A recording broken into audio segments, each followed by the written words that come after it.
Vamos a sumar acá a la mesa de Pymes en la Red a Sebastián Mancuso, que es socio de impuestos del Grupo GNP. ¿Cómo te va, Seba? Bien, bien, Cris, gracias por la invitación, un gusto estar acá con ustedes. Un placer, Sebastián. Estábamos hablando al principio del programa sobre el tema de los embargos que está haciendo Arca a las empresas Pymes, sobre el reclamo que le está haciendo también CAME al ministro Caputo para que se suspendan los embargos a las empresas pymes. De hecho, también hubo muchas situaciones complejas porque no solamente Arca estaba embargando a las pymes, sino también diciéndole a las empresas, a los privados que tienen deudas con estas empresas, que en vez de pagarle a la empresa le paguen al fisco. Entonces eso todo más complejo porque dice, bueno, si haces esto, ¿cómo hago para pagar y levantar el embargo? Y se está haciendo todo un círculo vicioso entre estas empresas que quieren pagar, que no lo hacen porque están asfixiadas financieramente, pero sí quieren regularizar su situación, y la medida tan fuerte de Arca de, bueno, no solamente te embargo, sino que encima le digo a tus clientes que en vez de pagarte a vos, me paguen a mí. Entonces se está haciendo toda una situación compleja en pymes que sí quieren regularizar su situación y que son empresas productivas. Quería saber, ¿vos qué opinás sobre lo que está sucediendo?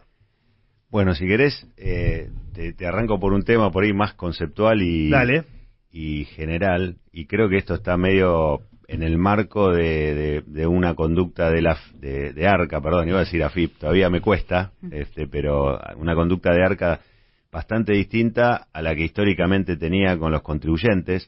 Si bien, digamos, la tendencia del gobierno hoy es a bajar la carga tributaria, muy de a poco y muy en sectores específicos, muy vinculados a la importación y a la exportación y no tanto a la producción, con lo cual eso creo que es una materia pendiente y sobre eso va a tener que trabajar este año y el que viene para mejorarle la competitividad a las pymes.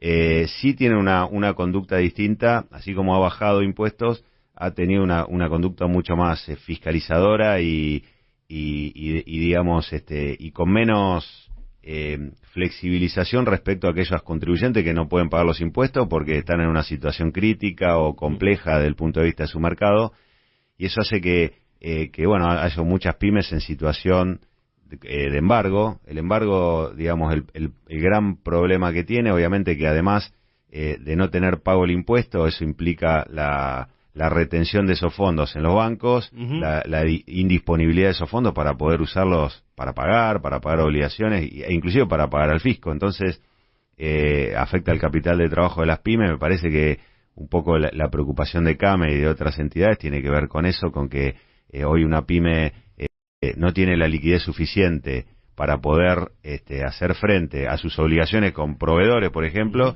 pero ni con el fisco, y si en el medio, digamos, el proceso, digamos, de reclamo de una deuda fiscal, o sea, de fiscalización, reclamo de deuda e inicio de ejecución fiscal, si se hace, digamos, en un corto periodo de tiempo, termina afectando a la economía y al capital de trabajo de las pymes. Cosas que antes, cuando había una situación de menor cantidad o menor actividad, digamos, el fisco era un poco más benevolente y tal vez o salían normas que suspendían ejecuciones fiscales por 180 días, por una cantidad de tiempo prudencial como para que la pyme se pueda recuperar, y eso fue una herramienta que sirvió mucho a la pyme y hoy es como que brilla por su ausencia, y creo que sería bueno que salga de nuevo y dar un poquitito de tiempo, así como se está pensando en regularizar la deuda de los particulares, ¿no? Que hay problemas de una mora, digamos, récord en lo que es los préstamos de consumo.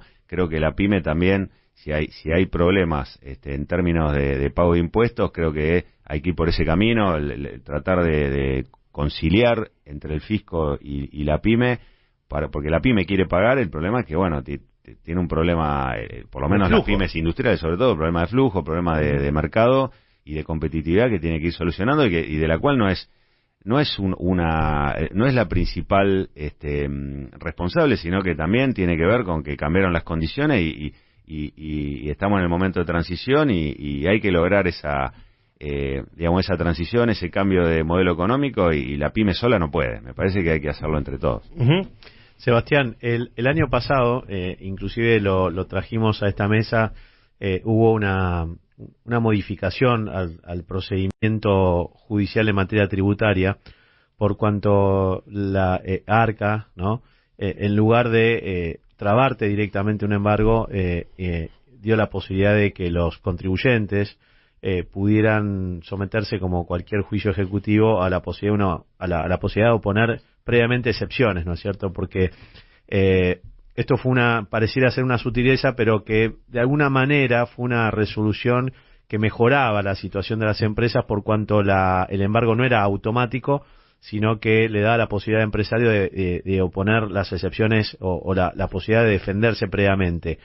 ¿Esto trajo efectivamente en la práctica, en tu visión, una mejora en lo que se venía hablando hoy al principio del programa, ¿no? Esto de ser no condescendientes con el contribuyente empresario, pero sí no sofocarlo y permitirle, digamos, los máximos recaudos posibles o los máximos mecanismos para que no le embarguen automáticamente? ¿Esto trajo mejoras en ese sentido? La verdad que no muchas, digamos, siempre, bueno, las excepciones a lo que es un juicio ejecutivo son como muy limitadas. Exacto.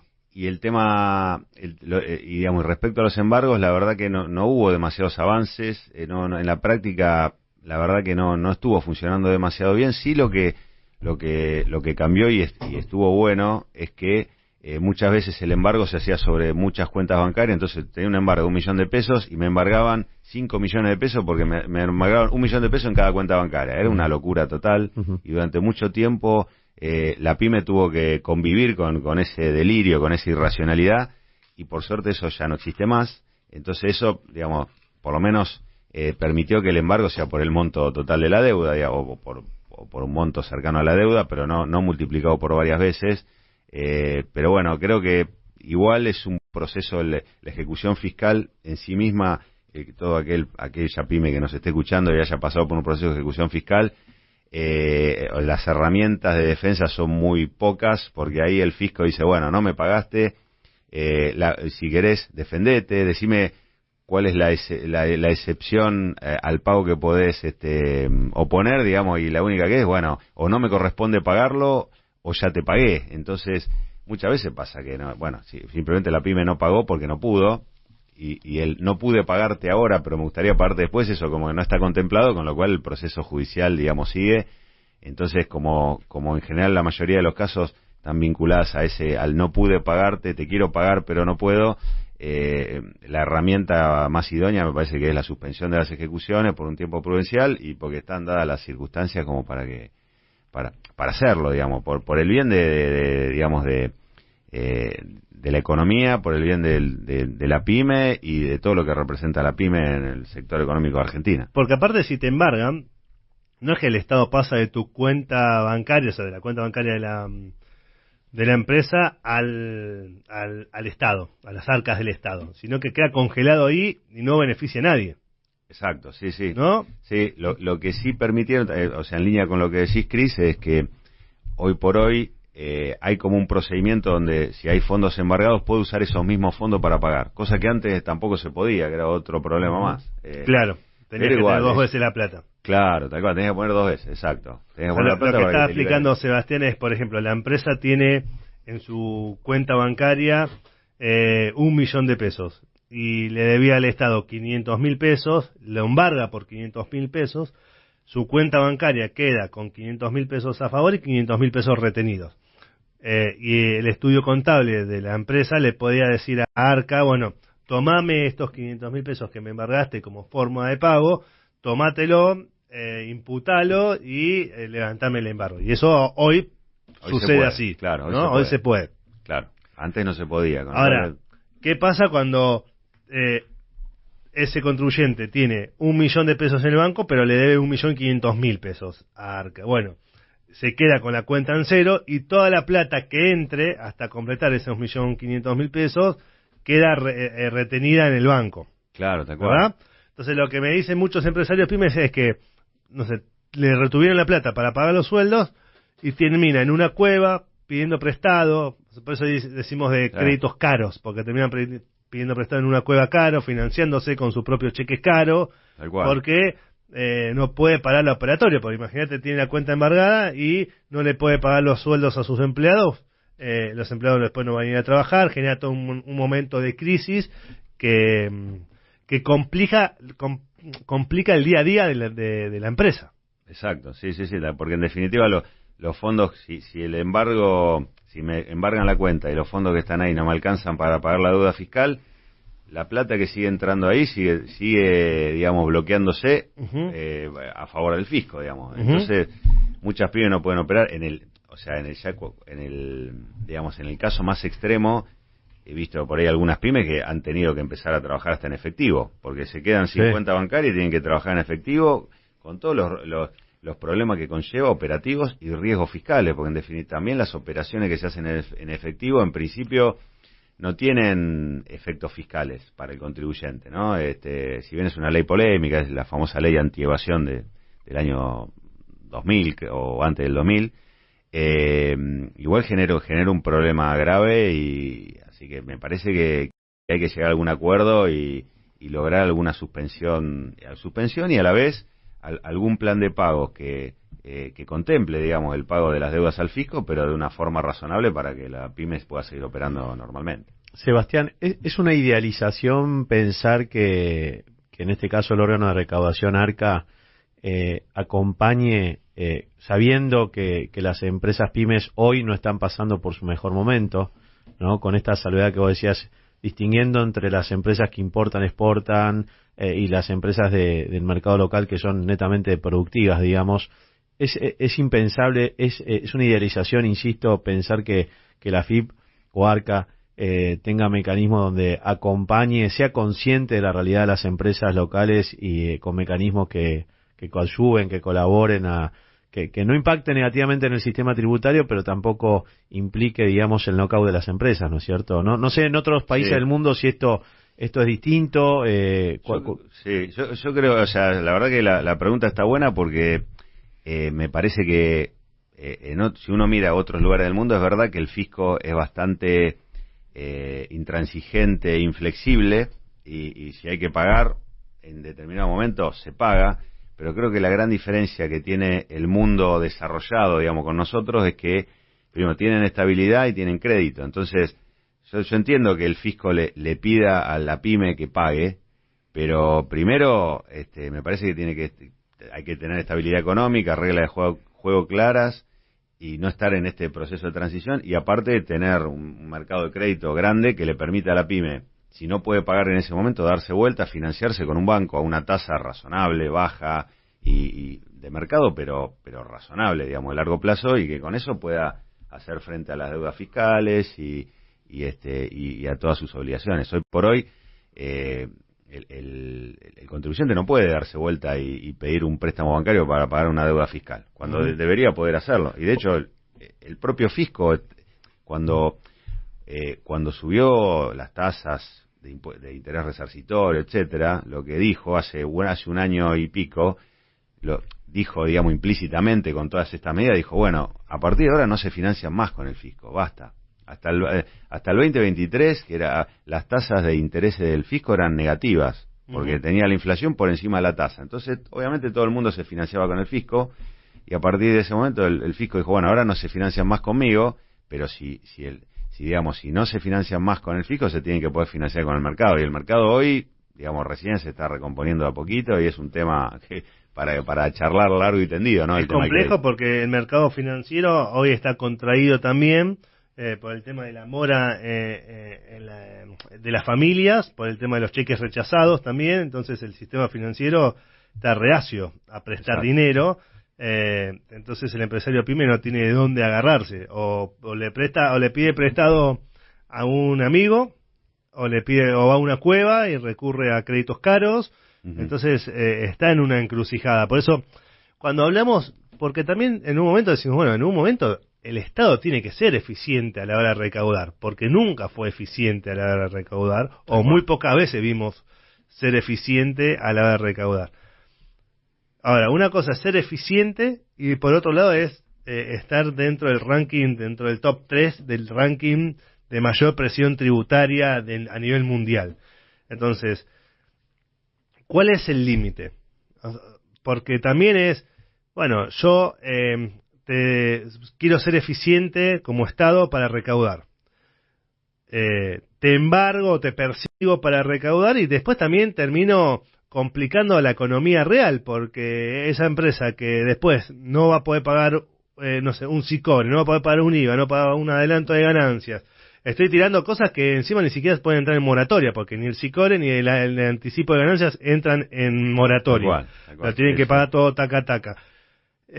Digo, no lo puedes financiar. Bueno, llega un momento donde dice la empresa, bueno, ya está, no pago más, cierro, total, estoy todo embargado, y termina generando una complicación en la economía real, esa asfixia fiscal. Entonces, ¿cuál es el límite? Y como te decía Martín también, ¿qué hacen? Vos decías recién, en otros países son intransigentes, son inflexibles y tienen acceso al financiamiento. Pero ¿cómo hay una solución para ser eficiente a la hora de recaudar, pero no ahogar a las pymes que la están pasando mal? Sí, en línea con eso, digamos, cuando hacemos, digamos, el benchmarking con el exterior, así como decimos, bueno, hay que pagar, obviamente hay mercado de crédito, pero también si la pyme o el contribuyente paga de más, al final del año le viene el cheque a la casa, ¿no? Viene el cheque por correo a la casa. Acá no. Acá el cheque hay que ir a buscarlo, hay que patear las puertas y no hay nadie cuando uno entra a la oficina, porque termina pasando que cuando uno quiere la devolución de impuestos nacionales, pide una devolución de impuestos nacionales, son 3-4 años de lucha y con suerte, después de una inspección, puede ser que se devuelva, pero después de un proceso de 3-4 años. Entonces, también eso hay que tenerlo en cuenta. La devolución de los impuestos, los anticipos de ganancias también que mencionabas. ¿Existen los anticipos de ganancias en otro sistema tributario, en otro país? En algunos casos sí, en otros no. Pero lo que no existe sí, y que nosotros tenemos que debería cambiar, y que lo teníamos en algún momento, hace 10 años atrás, por ahí, o un poquito más, es que cuando uno, digamos, presentaba la declaración jurada de ganancias y daba un determinado impuesto a las ganancias, lo pagaba, porque había tenido, no sé, un muy buen año, y al año siguiente había que pagar los anticipos del impuesto a las ganancias para el año que estaba en curso, ¿no? Uh-huh. Y resulta que el año anterior, digamos, el año por el cual pagué ese impuesto, resultó ser muy bueno, pero ya sé que el siguiente me va a ir mal por la circunstancia que sea, porque digamos, me tuve un problema con el producto o bajó la demanda, lo que sea. Entonces, yo tengo la potestad, digamos, de poder pedirle al fisco la reducción de esos anticipos, porque el impuesto a la ganancia que voy a pagar por ese año va a ser menor. Uh-huh. Ahora, en el pasado estaba ese procedimiento, y yo, digamos, solicitaba esa reducción, hacía una estimación del impuesto que iba a tener, apretaba el botón y automáticamente tenía la reducción y pagaba menos impuestos a lo largo del año. Si después me equivocaba y resulta que tenía que pagar más, obviamente el fisco decía, bueno, no pagaste ese anticipo, pero los intereses vinculados a ese anticipo que no pagaste me lo tenés que pagar. Que bueno, razonable porque me equivoqué en la estimación. Pero si yo pido la reducción y sé que voy a tener un peor año, hoy por hoy el fisco se toma 60 días para contestarme y para autorizarme o no la reducción. Antes era automática, me la daba sí o sí. Hoy se toma 60 días y encima, en general, las rechaza. Y las rechaza sin motivo. O sea, no es que hay un motivo real atrás del rechazo. O sea, y es ineficiente. O sea, querés ser eficiente a la hora de recaudar, pero a la hora de reintegrar, ser justo o reintegrar. Ser justo, reintegrar. ¿Qué pasa cuando, por ejemplo, yo siempre digo la zapatería? Yo tengo la zapatería, pago anticipo de ganancias de un año que fue bueno contra un año que me va a ir mal. Pago anticipo, son 5 anticipos de ganancias, ¿no? Para personas físicas, sí. Si tenés una SRL, una SA, ya te vas a 11 anticipos. Okay. Pero bueno, siempre es sobre el 100% del último año que determinaste el impuesto, digamos. ¿Qué pasa si yo los 11 anticipos de ganancias los pagué, pero me fue peor que el año anterior? Claro, ahí te quedaste con... Me quedo con un saldo a favor. Claro. ¿Ese saldo a favor lo uso en IVA? Lo usas en IVA, se puede usar para IVA, sí. Lo puedes usar para IVA, lo puedes usar para anticipos de ganancia del año siguiente. De ganancias, ¿te sirve para anticipo de ganancias? Anticipo de ganancias te sirve, bien. Pero en definitiva es como que lo sigo pasando de papelito en papelito ahí, ¿no? Con el anticipo, porque es anticipo de un impuesto posterior. Pero sí, con IVA sí está bueno que funcione, porque en definitiva el IVA sí lo tengo que ingresar todos los meses. Entonces, lo que pasa es que a veces hay situaciones donde la pyme, digamos, tiene menor resultado de impuestos, menos ganancia, con lo cual no lo puede volcar a impuesto a las ganancias, y en IVA por ahí está en una situación de crédito fiscal o con las retenciones, digamos, que le hacen, ya más o menos paga el impuesto, y entonces queda ese saldo a favor queda ahí clavado y no se puede devolver, ¿no? Porque eso también es descapitalizar a la empresa pyme, o sea, ahí está generando, o sea, el Estado se está recaudando, ¿no? Y te está apretando, exactamente, y la empresa, el privado, se empieza a descapitalizar. Tal cual, y está prestando plata a tasa cero, ¿no? Porque el Estado se queda con esa plata y no recibe ningún rendimiento el contribuyente. Ahora, si es al revés, ahí ya tenemos cobran intereses. Ahí tenemos el interés. Mirá. Sebastián, si tuviéramos que, vos como conocedor de la ley tributaria y años de experiencia en esto, tuvieras que decirnos 4 o 5 cosas que mejorarías o que tendrían que estar comprendidas en una buena reforma, ¿no es cierto? Desde diciembre del 2023 nosotros venimos hablando de la reforma laboral, pero y capaz hacíamos mención de las cosas que eran necesarias mejorar para el sector empresarial pyme. Si tuviéramos que ir al plano tributario, que son las 2 grandes reformas, ¿no? Que propicia este régimen, este sistema o el nuevo gobierno, ¿cuáles serían los 4 o 5 cosas que no se podrían escapar, digamos, concretamente en una buena reforma tributaria en correspondencia a lo que es nuestra realidad, ¿no? Claro, como país y como empresario, ¿no? Mira, yo, si querés, te daría una respuesta. ¿Qué siento yo? Que antes que una reforma tributaria, creo que se puede hacer una reforma que requiere, digamos, mucha más simplicidad desde lo que es el cambio normativo, pero que es más difícil, que es una reforma político-cultural. ¿Por qué digo una reforma político-cultural? Porque ya hay herramientas para que los impuestos funcionen de una manera mejor con el contribuyente. Que es lo que estuvimos hablando recién, básicamente es que el Fisco Nacional devuelva todos los saldos a favor automáticamente, no sé, en 3 meses si querés, pero que el Fisco Nacional devuelva esos saldos. Eso es voluntad política, no necesitas ninguna reforma tributaria. Y después que las provincias también devuelvan todos los saldos a favor del impuesto sobre los ingresos brutos, que también es político. O sea, es una decisión política que los gobiernos provinciales pueden tomar y tienen que tomar, y ninguno, digamos, y te interrumpo un minuto. Además, lo que significa que vos vayas jurisdicción por jurisdicción pretendiendo recuperar la retención de los ingresos, ¿no? Porque exactamente. Es una barbaridad el costo que significa eso para el empresario. Es tremendo, porque vos tenés tasas hace, no sé, 30, 40 años, tenías tasa de ingreso bruto, toda la etapa primaria prácticamente estaba a tasa cero, después la industrial 0,5, 1%, comercialización 2, 3 como mucho, mayorista 3,5, 4. Hoy arrancás primaria, ya arrancás en 1, industrial tenés 1,5, 2, te vas a comercio mayorista, tenés 3, 4, 4, 5, ni hablar de lo financiero, que es el 8.